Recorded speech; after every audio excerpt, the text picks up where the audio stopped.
বিএনপির স্বার্থে শুধু হিন্দু না, যদি ফেরাউন আসে তাকেও আমরা সাপোর্ট দেবো। দেবো কিনা বলেন?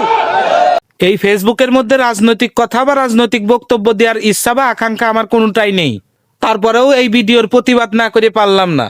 বাংলাদেশ জাতীয়তাবাদী দল বিএনপির ভাই ও বোনেরা মেজর জিয়াউর রহমানের আদর্শ লালন করে দল করে। সেখানে হিন্দু থাকবে, বৌদ্ধ থাকবে, খ্রিস্টান থাকবে, বাংলাদেশের যত নাগরিক আছে সকলেই রাজনীতি নেতা বা নেতৃত্ব দেওয়ার অধিকার রাখবে, কোনো সমস্যা নাই।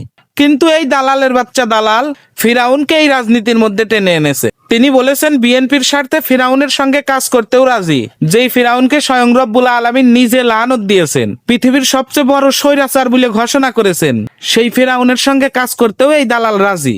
আমি মনে করি এই দালাল এই কথা বলার সঙ্গে সঙ্গে মেজর জিয়াউর রহমানের মান ক্ষুণ্ণ করেছে, বিএনপির মান ক্ষুণ্ণ করেছে। কারণ তুলনাটা এমন একজনের সঙ্গে দিয়েছে, কিয়ামত পর্যন্ত প্রত্যেকটা মানুষ তার জন্য সব সময় লানত করবে। এখন বিএনপির ভাই ও বোনেরা আপনারাই বলুন, সে কি কথাটা ঠিক বলেছে না ভুল বলেছে? আপনাদের উত্তরের অপেক্ষায় থাকলাম আমি।